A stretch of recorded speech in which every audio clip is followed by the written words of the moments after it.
കേരളത്തിലെ ഏറ്റവും വലിയ ജില്ലയായി പാലക്കാട് ജില്ലയിൽ ഉൾപ്പെടുന്നതാണ് പട്ടാമ്പി. എന്നാൽ പാലക്കാട്ടേക്ക് പോകണമെങ്കിൽ ഞങ്ങൾക്ക് കുറച്ച് പാടാം. 55 കിലോമീറ്ററോളം യാത്ര ചെയ്യണം. ഞങ്ങൾക്കിവിടെ അടുത്ത് കിടക്കുന്നത് മലപ്പുറവും തൃശ്ശൂരും ഒക്കെയാണ്. പട്ടാമ്പി ടു കുന്നംകുളം 25 കിലോമീറ്റർ യാത്രയുള്ളൂ. അതുപോലെ തന്നെ പട്ടാമ്പി ടു പെരിന്തൽമണ്ണയും ഞങ്ങൾക്ക് 25 കിലോമീറ്റർ യാത്രയുള്ളൂ. എന്നാലും പാലക്കാട്ടുകാരാണെന്ന് പറയുന്നത് ഞങ്ങൾക്കൊരു അഭിമാനമാണ്. ഭയങ്കര ബ്യൂട്ടിഫുൾ ആയിട്ടുള്ള നാടാണ് നിങ്ങളുടെ പട്ടാമ്പി.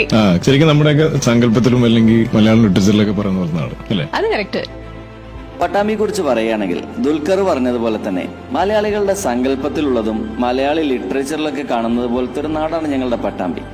ഭാരതപ്പുഴ, പട്ടാമ്പി പാലം, പട്ടാമ്പി ഗുരുവായൂർ ക്ഷേത്രം, പട്ടാമ്പി റെയിൽവേ സ്റ്റേഷൻ, പട്ടാമ്പി ജുമാ പള്ളി, പട്ടാമ്പി ഫിഷ് മാർക്കറ്റ്, മേലെ പട്ടാമ്പി, അലക്സ് തിയേറ്റർ, തളി ക്ഷേത്രം, പോലീസ് സ്റ്റേഷൻ, മുൻസിഫ് കോടതി, പട്ടാമ്പി കാർഷിക സർവകലാശാല, സംസ്കൃത കോളേജ്, രായിരനല്ലൂർ മല, പട്ടാമ്പി നേർച്ച, GHSS പട്ടാമ്പി, കട്ടിൽ മാടം തുടങ്ങിയ പ്രത്യേകതകളും, പാലം കടന്ന് അക്കരെ ചെന്നു കഴിഞ്ഞാൽ ഞാങ്ങാട്ടിരി, വാവന്നൂർ, കൂറ്റനാട് തുടങ്ങിയ സ്ഥലങ്ങളും, പടിഞ്ഞാറ് ഭാഗം പള്ളിപ്പുറവും, വടക്ക് ശങ്കരമംഗലം, ആമയൂർ, കൊപ്പം തുടങ്ങിയ സ്ഥലങ്ങളും, കിഴക്കോട്ട് പോയാൽ ഓങ്ങല്ലൂർ, കുളപ്പള്ളി തുടങ്ങിയ സ്ഥലങ്ങളുമാണ് പ്രധാനമായും ഉള്ളത്.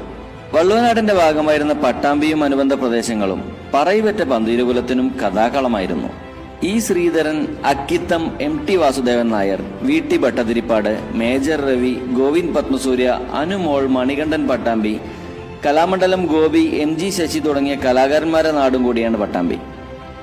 കൊപ്പം, കുലുക്കല്ലൂർ, മുതുതല, നെല്ലായ, ഓങ്ങല്ലൂർ, പരുതൂർ, പട്ടാമ്പി, തിരുവേഗപ്പുറ, വല്ലപ്പുഴ, വിളയൂർ തുടങ്ങിയവയാണ് പട്ടാമ്പി താലൂക്കിന് കീഴിൽ വരുന്ന വില്ലേജുകൾ.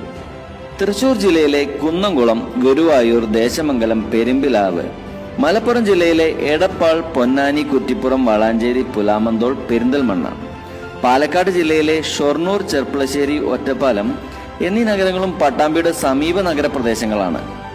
ഞാൻ നേരത്തെ പറഞ്ഞതുപോലെ ജില്ലാ ആസ്ഥാനമായ പാലക്കാട്ടേക്ക് 55ഓളം കിലോമീറ്റർ ദൂരമുണ്ട് പട്ടാമ്പിയിൽ നിന്ന്.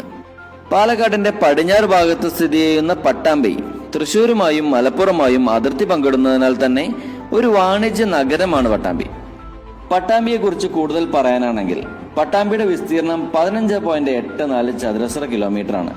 പട്ടാമ്പിയുടെ ജനസംഖ്യ എന്ന് നോക്കുകയാണെങ്കിൽ 22,108ഉം ജനസാന്ദ്രത, അതായത് 1 ചതുരശ്ര കിലോമീറ്ററിൽ ജീവിക്കുന്നവർ 1,396 പേരാണ്.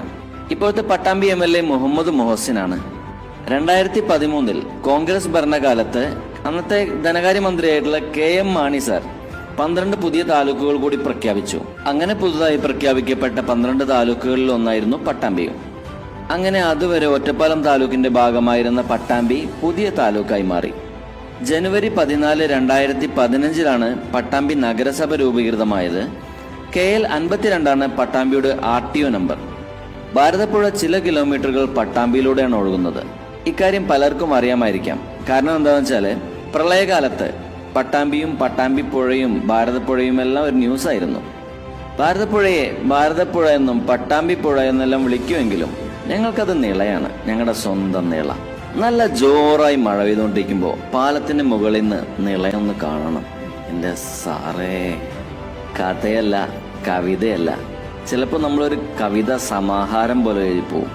ചെറിയ ചാറ്റൽ മഴയിലെ ഒരു പഴയ പാട്ടും പ്ലേ ചെയ്തുകൊണ്ട് പട്ടാമ്പിയിലെ അധികം തിരക്കില്ലാത്ത വഴികളിലൂടെ യാത്ര ചെയ്യുമ്പോൾ ഉള്ളൊരു സുഖം അതൊരു വേറെ ലെവലാണ്.